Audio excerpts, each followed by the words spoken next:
for scratching my eye.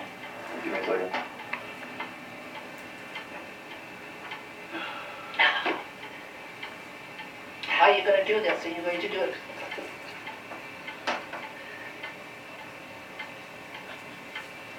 Hey. Hi. Hi, I'm Patricia and Teresa Zikuda McKinstry, and I live in Rapid City, South Dakota. May I introduce you to my sister, Henrietta? Okay, I'm Henrietta Adeline Zikuda Wallenberg Gress, and I live in Waterloo, Iowa, and we are here in Rapid City celebrating our 1997 reunion with Patsy. Now this is Pauline. Oh, okay, I'm Pauline. Okay, I'm Pauline, I forgot what my middle name was. Mildred. Okay, Zikuda McKee. And I'm from Round Lake, Illinois. We're enjoying our stay here with Pat at the reunion and also visiting with our nieces and nephews and family and having a real good time. And this is Georgine. Hi, I'm Georgine and Zikuda Rowe. My nickname is Joe, J-O. My father named me that years ago when I was little. I was born in 1919, January 14th. Where are you from? Oh, I'm from Monrovia, California. I've lived there over 40 years. And I'm here with the family for the reunion. And we'll talk about our parents as much as we can. Should I start talking about the Yes. Sure. Okay. As far as I know, what I've heard, Mother and Dad both came over on the ship from Czechoslovakia, but not together, separate times. And they didn't even know each other in Czechoslovakia. And they met and married in Chicago, supposedly at a dance. And my brother had, my mother had one sister and one brother. They were also in Chicago area.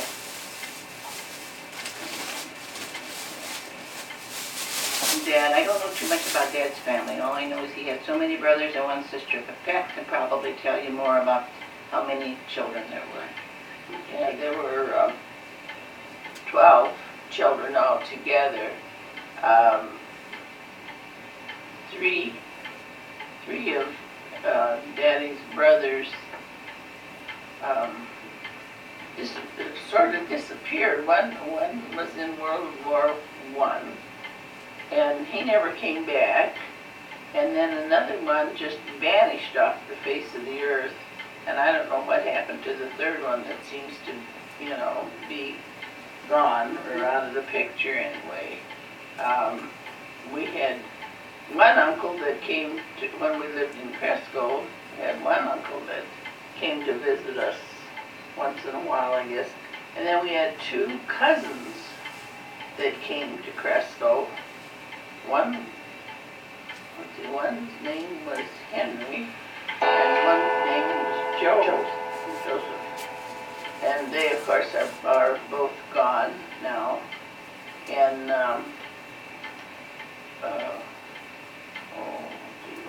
I had something on the tip of my tongue I was going to tell you, but as usual, I've forgotten, but maybe Henrietta can. Well, I can't fill you on any of that sort of thing because I really didn't get into that too much. I said you were the one that really kept track of these European relatives, and there are quite a lot of them left. But when Pat and I, in 1985, after Grandma passed away, she died in 1983. Is that right, girls? Girls? In 1983. Then 2 years later, Pat and I decided that we were going to go back and touch base with our heritage. Well, we did meet in Prague. A cousin, her name was Vlasta Dozelkova, and her daughter Mirka. And they took us to, they were from Daddy's side of the family, from the Zikuda side. And they took us to a town of Protavine, where our cousin Rudy and his wife Marie lived with their grandchildren, and children and grandchildren. And then we went to visit Voljani, where Daddy came from, and met some more people there. And then we met a lady, her name was Auntie Anna, and she was married to one of the She was married to Uncle Jerry. Uncle Jerry, and then he would have been one of Grandpa Daddy's brothers. But I don't know, I think Rudy and Marie are gone. They passed away. Did Auntie Annie pass away too? She's gone now too. So there's a lot of younger generation people there, cousins and things. So anyway, we sort of covered the bases there with as much as we could, but there was a lot more people that we didn't get a chance to visit, but there are a lot more people there that are related to us. And they would probably be second, third, fourth cousins, maybe almost not even relatives. I mean, we just stop and think about how far back some of them are, extenuation of the family. But anyway, You met Mother's cousin. we met Mother's, we met Mother's cousin, and she was supposed to come with Mother to this country, but for some reason or other, her parents decided she couldn't come, or they didn't want her to the last minute. They decided they didn't want her to go. Her name was Milada, and Mildred probably in English. And she was a spitting image of Mama. Pat and I just about faded in our tracks when we saw this lady, although she was taller, but she was very, very likeness in Mother's. Apparently they were very close when they were girls growing up. It's hard to really define all of this because we wanted desperately to go to this little town of, but they sort of discouraged it because they didn't think anything was left. Well, it was just a village, from what we could think about it. But we do have information that was sent to us about our parents, the Cerny, which was Mama's side of the family, the Cernys. We had gotten some brochures, not some brochures, but some literature about their 50th anniversary. So they did live to be in their 70s, 80s, probably 90s. But anyway, they lived to be an old age, and they were people of property. They weren't just peasants. They had land, and they had stone quarry, and that was on Mother's side of the family. Yeah, but didn't her father, wasn't he like a travel agent or something? I don't really know. I know that Mother used to say he booked their passage to come to the United States. Oh, maybe so. Maybe he worked with some association with Talked German, so he could. Yeah. Well, he had to serve in the German army too. Oh, he did? Grandpa Cerny did, yeah. Well, I didn't know Oh, that. yeah. When it's been years and years gone by. Yeah, that was part of it. See, they were right on the German border of Germany. And Germany kind of, what do they call it, the Sudan land? And those people, the men, they were conscripted, just like we had in our country. So he did serve in the German army. And I think I have a picture of him even at home, but in his uniform. I think I might even have that. I thought I did anyway. Yeah. So anyway, they were right on the edge of Germany, and but anyway, they were country folk, but they weren't illiterate or anything like that. Mother was very sharp. She was a very sharp person. We went on this one Sunday. We just had one Sunday visiting around with these people, and Auntie wanted us to go with her daughter-in-law and to see where they lived and everything. And so she took us around and showed us where the Zikuda candy factory, or not factory, but shop was.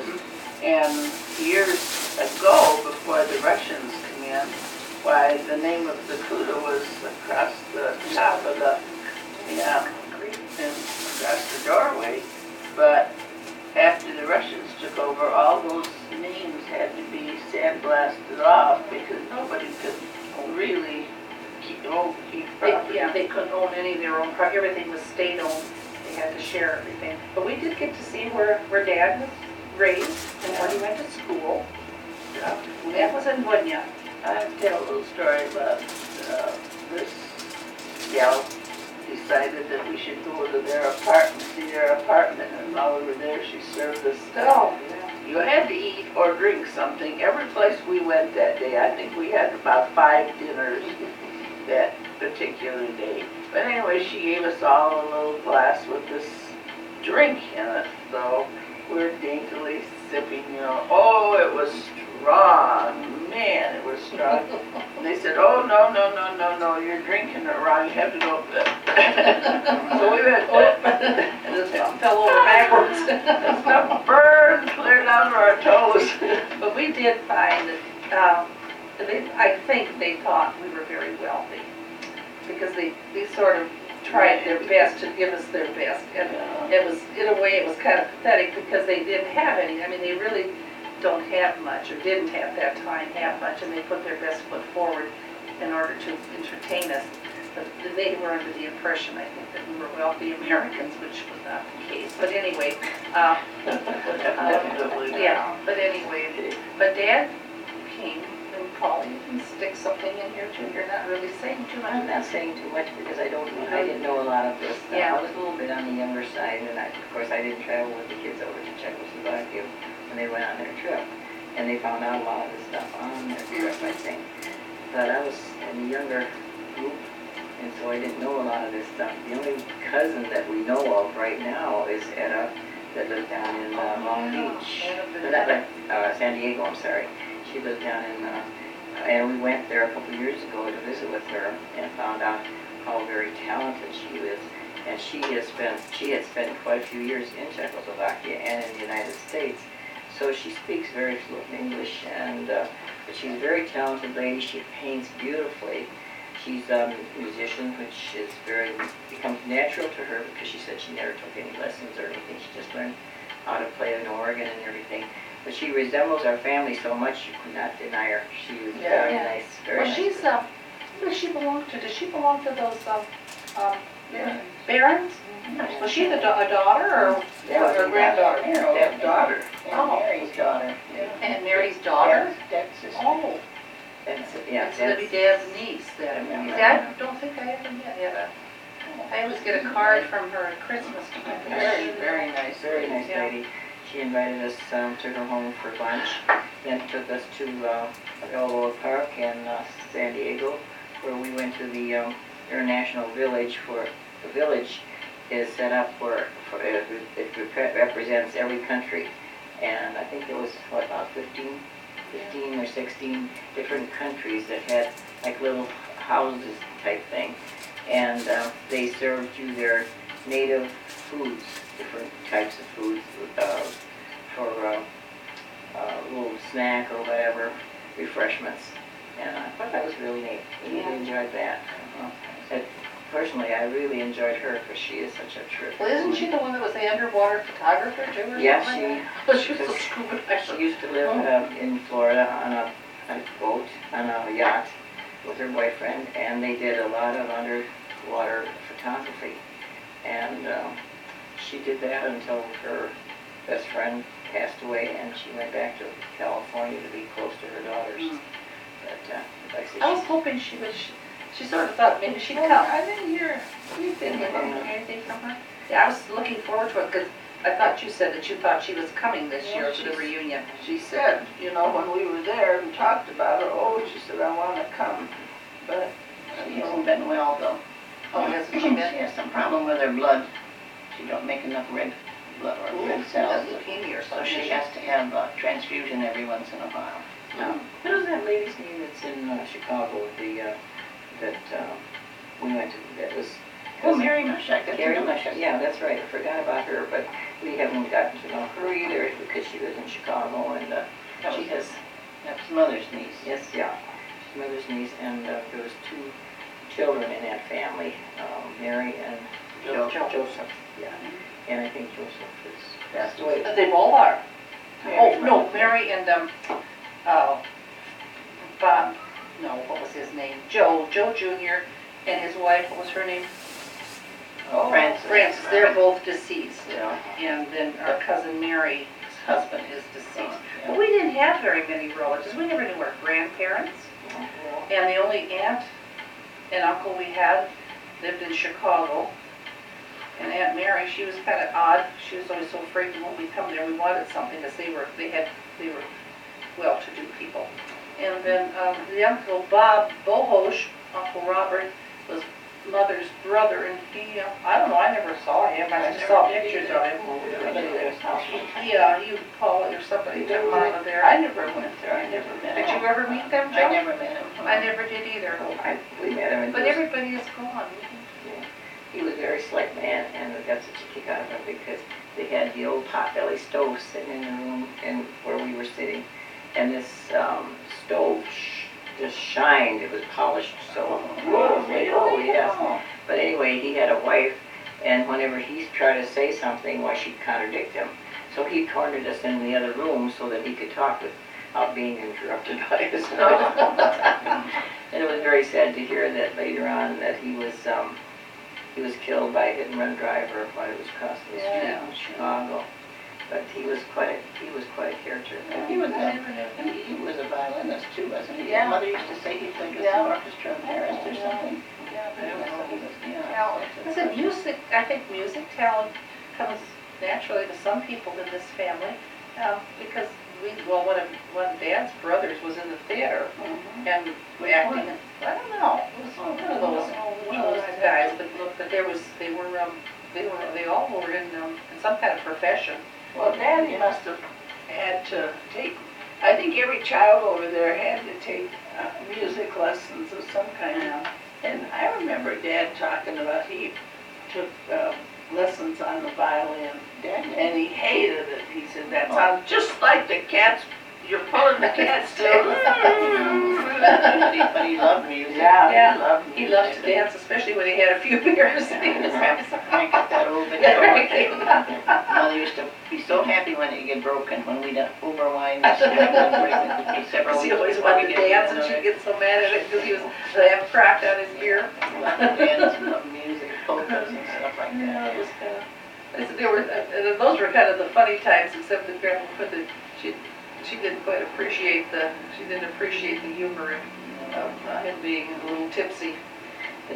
One of the reasons we're having these family reunions today in these last few years is so that we get to know our cousins and so forth. And